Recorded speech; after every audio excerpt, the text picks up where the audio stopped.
स्वागत है आप सबका आपके यूट्यूब चैनल क्रैश क्लासेस में। आज हम देखेंगे क्लास ट्वेल्थ का जो कि आपका साइंस विषय है। उसमें हम लोग देखेंगे बायोलॉजी, जो आपका PYQ क्वेश्चन है, PYQ क्वेश्चन है ना। जो आपका PYQ क्वेश्चन है वह 2024 का है, जो आपके एग्जाम में इसी पैटर्न से पूछे जाते हैं एग्जाम। इसलिए आप लोगों के लिए PYQ क्वेश्चन लाया गया है और आपके एग्जाम के लिए भी बहुत ही महत्वपूर्ण है। आपके एग्जाम में 25 से 30% इसी से PYQ क्वेश्चन से ही उठा के दे देता है, डायरेक्ट पिछले साल का क्वेश्चन उठा के दे देता है ना। चलिए देखते हैं हम लोग क्वेश्चन को चलते हैं। और आप लोग नए होंगे तो इस चैनल सब्सक्राइब कर लीजिएगा। चलिए हम लोग क्वेश्चन को और देखते हैं और अपने दोस्तों को भी शेयर कीजिएगा। चलिए कहाँ क्वेश्चन है, हाँ इधर देख लीजिए आप लोग, हाँ यहाँ पे है ना। चलिए देखते हैं, शुरू करते हैं क्वेश्चन। F2 के लंबे पौधे के जीनोटाइप निर्धारण के लिए मेंडल ने F2 के लंबे पौधे का बौने पौधे के संकरण किया। इसे कहा गया है, इसे क्या कहा गया है ना, इसे क्या कहा गया है? इसका आंसर क्या आ जाएगा? सी नंबर हो जाएगा, है ना। चलिए देखते हैं अगला प्रश्न को चलते हम लोग। दूसरा नंबर प्रश्न, बीज पत्र के स्तर के ऊपर भ्रूण अक्ष का भाग जो परकूर या स्तंभ शीर्ष पर समाप्त होती है वह क्या है, उसको पूछ रहा है। तो वह क्या है? वह, इसका आंसर क्या हो जाएगा? ए नंबर हो जाएगा। इसका आंसर ए नंबर है, एपिकोटाइल, है ना। चलिए देखते हैं हम लोग अगला प्रश्न को चलते हैं। तीसरा नंबर, मानव डीएनए के अनुगत सेट में क्षार युग्मों की संख्या है, क्षार युग्मों की संख्या कितनी हो पूछ रहा है। तो इसका आंसर क्या हो जाएगा? ए नंबर हो जाएगा। इसका आंसर 3.3 × 10⁹ हो जाएगा, है ना। चलिए देखते हैं अगला प्रश्न को। चौथा नंबर हम लोग देखते हैं। चौथा नंबर हम लोग देखते हैं क्या है। आधुनिक युगीन मानव होमो सोपियन खालिस्तान में हिमयुग के दौरान पैदा हुआ है ना। तो इसका आंसर क्या आ जाएगा? बी नंबर हो जाएगा। इसका आंसर 75,000 से 10,000 वर्ष पूर्व, 75,000 से 10,000 वर्ष पूर्व। चलिए देखते हैं अगला प्रश्न को चलते हैं हम लोग। विषाणु संक्रमित कोशिकाएं खालिस्तान नामक प्रोटोन का स्रवण करती है, जो असंक्रमित कोशिकाओं को और आगे विषाणु संक्रमण से बचाती है। तो यह कौन बचाता है? यह बचाता है हम लोग का इंटरफेरा, यानी कि ऑप्शन नंबर सी नंबर। चलिए देखते हैं अगला प्रश्न को चलते हैं हम लोग। 6 नंबर क्या है?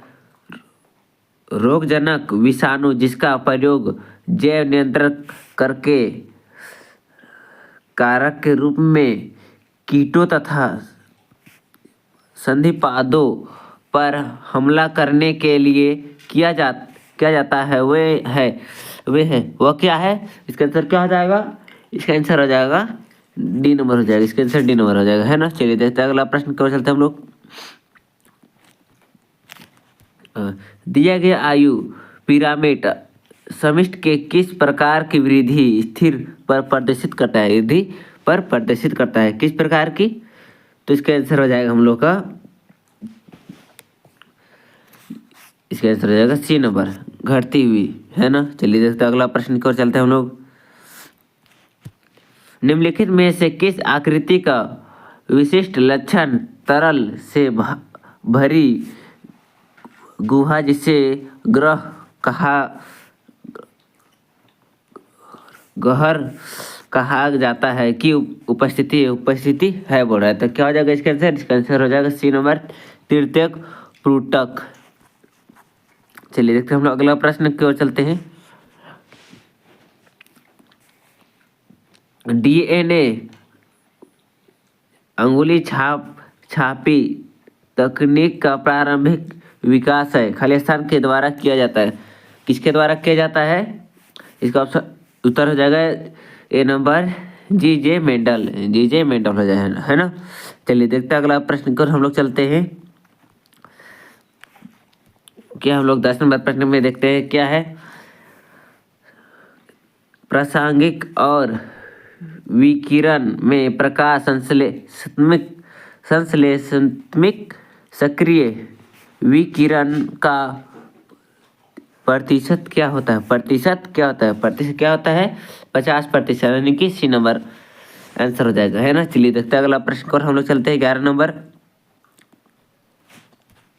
विश्व में जीनों की कितनी प्रजातियां विलुप्त के कगार पर है? कितनी प्रजातियां विलुप्त के कगार पर है?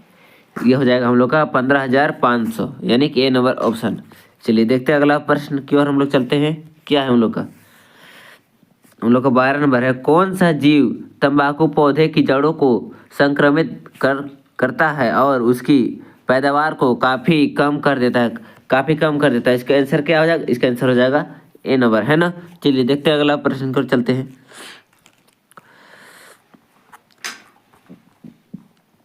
13 नंबर हम लोग देखते हैं। 13 नंबर क्या है? आरएनए में प्रत्येक न्यूक्लियोटाइड अवशेष के राइबोज के किस जगह एक अतिरिक्त सिंगल बॉन्ड OH समूह स्थित है? सिंगल OH स्थित है, तो इसका आंसर क्या हो जाएगा? इसका आंसर हो जाएगा 3 जगह, है ना। चलिए देखते हैं अगला प्रश्न क्यों चलते हैं हम लोग। 14 नंबर क्या है? अंतरोपण के तुरंत बाद कोरकपुटी की कौन सी कोशिकाएं बाहर त्वचा एवं अंशवच में विभेद हो जाती है? तो इसका आंसर क्या हो जाएगा? इसका आंसर हो जाएगा अंतर कोशिकीय समूह, यानी कि ए नंबर ऑप्शन। चलिए देखते हैं अगला प्रश्न को हम लोग चलते हैं। क्या है? 15 नंबर प्रश्न। प्रोटीन संश्लेषण के प्रारंभन के लिए राइजोबियम दूत आरएनए के खालिस्तान परकूट से बांधता है। तो इसका आंसर क्या हो जाएगा हम लोग का? इसका आंसर हो जाएगा, इसका आंसर हो जाएगा हम लोग का सी नंबर हो जाएगा। क्या? सी नंबर हो जाएगा, सी नंबर हो जाएगा, AGU हो जाएगा, है ना। चलिए देखते हैं अगला प्रश्न हम लोग 16 नंबर देखेंगे, है ना। 16 नंबर देखेंगे। विकास के लिए भ्रूणात्मक समर्थन को कितने प्रस्तावित किया है? किसने प्रस्तावित किया है? तो किसने किया है? तो इसका आंसर क्या हो जाएगा? ए नंबर हो जाएगा, चार्ल्स डार्विन, है ना। चलिए देखते हैं अगला प्रश्न 17 नंबर प्रश्न हम लोग देखते हैं।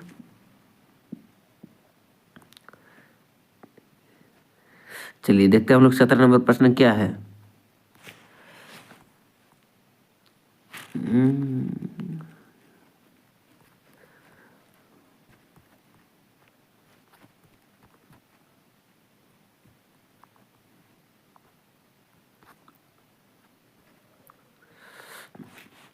यहाँ से पूरे ही एक DNA के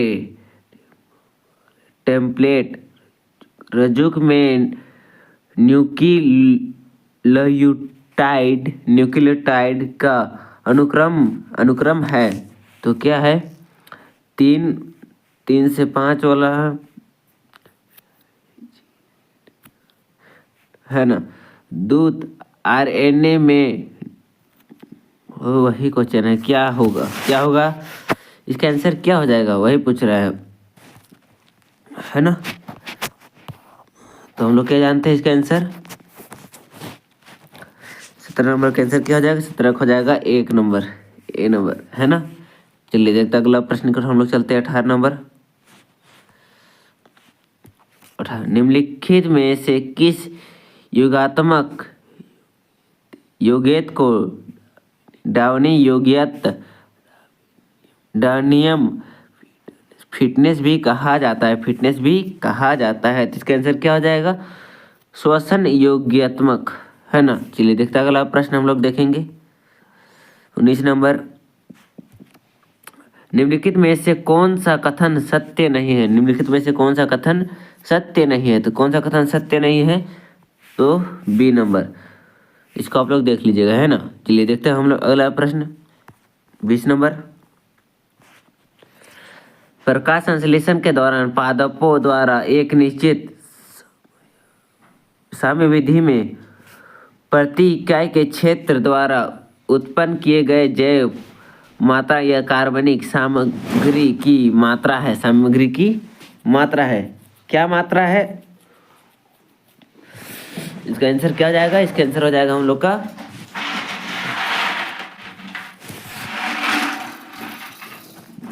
इसका आंसर हो जाएगा हम लोग का बी नंबर। क्या बी नंबर? द्योतक उत्पादक, है ना। चलिए देखते हैं अगला प्रश्न हम लोग चलेंगे। 21 नंबर, है ना। ताप स्थिति डीएनए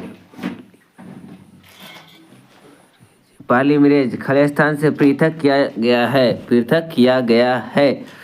तो क्या आ जाएगा इसका आंसर? इसका आंसर हो जाएगा ए नंबर। चलिए देखते हैं अगला प्रश्न की ओर हम लोग चलते हैं। 22 नंबर हम लोग देखेंगे क्या है। निम्न में से कौन सी एलर्जी के प्रति बनने वाली प्रतिरक्षी है? तो कौन सी है? इसका आंसर क्या जाएगा? ए नंबर हो जाएगा, है ना। चलिए देखते हैं अगला प्रश्न हम लोग चलेंगे। क्या है 23 नंबर, क्या है? दूध के दही में रूपांतरण से इसकी अच्छी पोषक क्षमता खालिस्तान में वृद्धि के कारण होते हैं। तो क्या होते हैं? तो इसका आंसर क्या आ जाएगा? बी नंबर, विटामिन डी, है ना। चलिए देखते हैं अगला प्रश्न हम लोग देखेंगे। 24 नंबर, पारितंत्र में ऊर्जा का प्रवेश किस पोषी स्तर से होता है? किस पोषी स्तर से होता है? इसका आंसर क्या हो जाएगा? ए नंबर, उत्पादक से, है ना। चलिए देखते हैं हम लोग 25 नंबर देखते हैं। द्वितीयक शुक्राणु कोशिकाएं होती है, द्वितीयक शुक्राणु कोशिकाएं होती है। तो क्या हो जाएगा इसका आंसर? त्रिगुणित, है ना। चलिए देखते हैं हम लोग अगला प्रश्न की ओर चलते हैं हम लोग सब्जेक्ट। चलिए हम लोग देखते हैं अब सब्जेक्टिव प्रश्न की ओर। खंड ए, अति लघु त्रि प्रश्न है ना, प्रत्येक अंक 1 का है। तो 26 नंबर क्या है? एमिनोसाइटिस क्या है? एमिनोसाइटिस क्या है? यह एक भ्रूण के स्वास्थ्य और आनुवंशिकता विकारों की जांच करने की एक तकनीकी है जिसमें गर्भ स्तन शिशु के चारों ओर मौजूद एमनियोटिक द्रव का नमूना लिया जाता है ना। चलिए देखते हैं अगला प्रश्न हम लोग 27 नंबर। सेंट्रल डोग्मा क्या है? सेंट्रल डोग्मा क्या है? आनुवंशिकी सूचनाओं के डीएनए से आरएनए और फिर प्रोटीन बनाने की एक दिशीय प्रभाव की प्रक्रिया को सेंट्रल डोग्मा कहते हैं, जो कि इधर देखिए यहाँ पे लिखा हुआ है ना। चलिए देखते हैं अगला प्रश्न की ओर चलते हैं। किन्हीं 2 यौन संचारित रोगों एसटीडीएस के नाम लिखे। तो पहला क्या है? एड्स है, और दूसरा क्या है? सिफिलिस है ना। चलिए देखते हैं 29 नंबर, ओपियोइड्स के एक उदाहरण का नाम लिखिए। ओपियोइड्स का एक उदाहरण का नाम लिखना है। हेरोइन या मार्फिन, है ना। चलिए देखते हैं अगला प्रश्न हम लोग 30 नंबर देखते हैं। क्या है? पारिस्थितिक तंत्र के 2 घटकों के नाम लिखिए। पारिस्थितिक तंत्र के 2 घटकों के नाम लिखिए। क्या है? पहला जैविक घटक और दूसरा का अजैविक घटक। चलिए देखते हैं हम लोग अगला प्रश्न की ओर चलते हैं हम लोग। 31 नंबर, जैव विभिन्नता शब्द किसने दिया है? जैव विविधता शब्द किसने दिया है? एडवर्ड विलियम्स ने, है ना। चलिए देखते हैं 32 नंबर हम लोग। विपिंसन क्या है, विपिंसन क्या है बोल रहा है, तो क्या है, संकरण प्रयोगों के दौरान एक द्विलिंगी पुष्प की कली से पराग कोषों को हटाना विभूषण कहलाता है, विभूषण कहलाता है ना। चलिए देखते हैं अगला प्रश्न हम लोग चलते हैं 33 नंबर।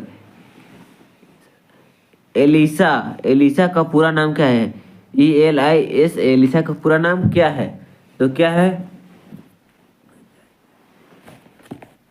एंजाइम लिंक्ड इम्यूनोसाइबे ऐसे, है ना। देखते हैं हम लोग 34वां नंबर प्रश्न।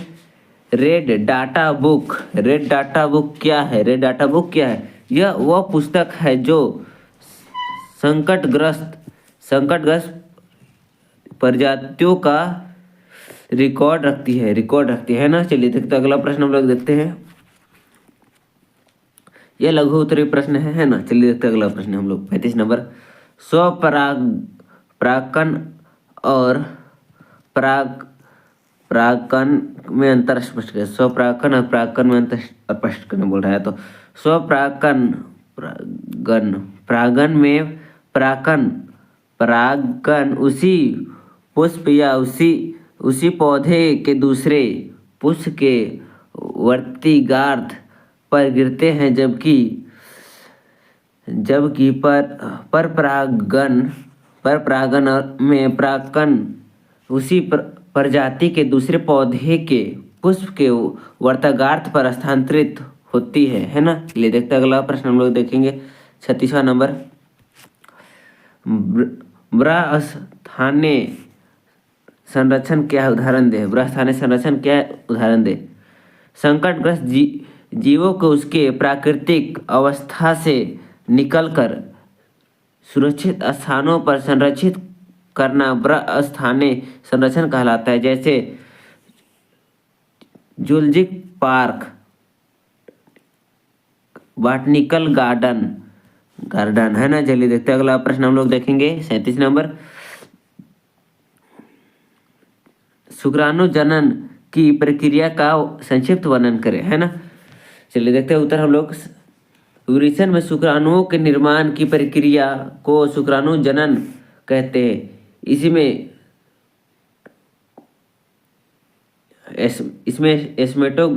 स्मेटोगोनिया कोशिकाएं विभाजित होकर प्राथमिक और द्वितीयक एस्मोमोटोसाइट बनती है, जो अंततः शुक्राणु में विकसित होती है ना। चलिए देखते हैं अगला प्रश्न हम लोग क्या है, DNA और RNA के बीच 3 अंतर लिखे। पहला क्या है, DNA में डीऑक्सीराइबोज सकरा होती है, जबकि RNA में राइबोज होती है ना। दूसरा क्या है, DNA द्विकुंडलित होती है, RNA एक कुंडलित होती है। तीसरा क्या है, DNA में थायमिन होता है, जबकि RNA में इसकी जगह यूरेसिल होता है ना। चलिए देखते हैं अगला प्रश्न 39 नंबर। व्यसन क्या है, इसके दूरभाषों को लिखे। किसी पदार्थ जैसे ड्रग्स या अल्कोहल पर शारीरिक या मनोवैज्ञानिक निर्भरता व्यसन है। इसके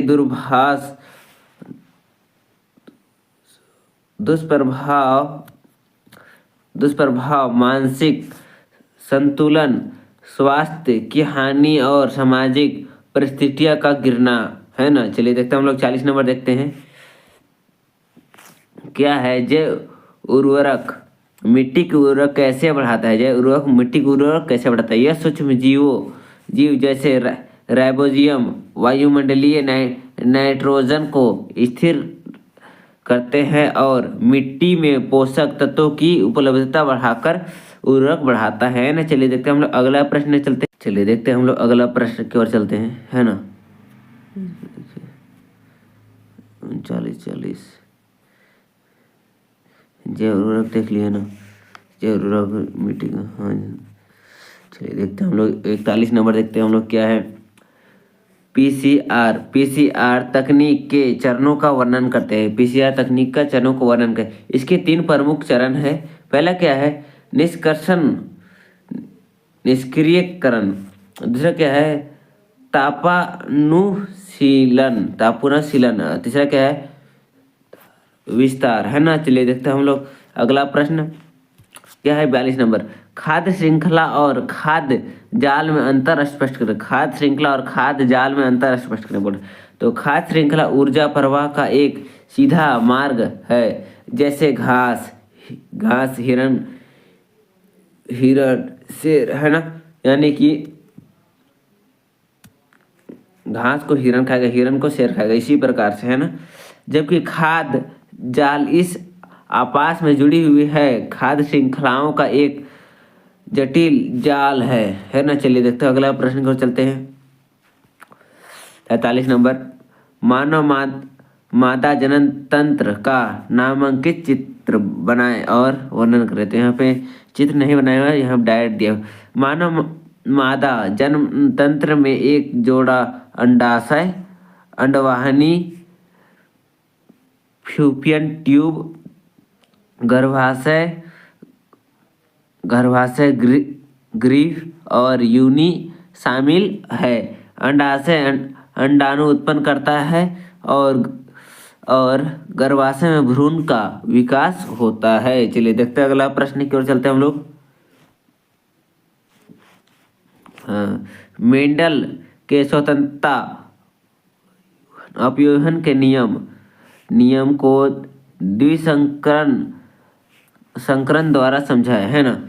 इस नियम के अनुसार जब 2 जोड़ी विपरीत लक्षणों वाले पौधे के बीच संकरण कराया जाता है तो एक लक्षण की वंशागति दूसरे लक्षण के स्वतंत्र होती है। उदाहरण गोल पीले और झुर्रीदार हरे बीज वाले पौधे का संकरण, है ना। चलिए देखते हैं अगला प्रश्न हम लोग देखेंगे 45 नंबर।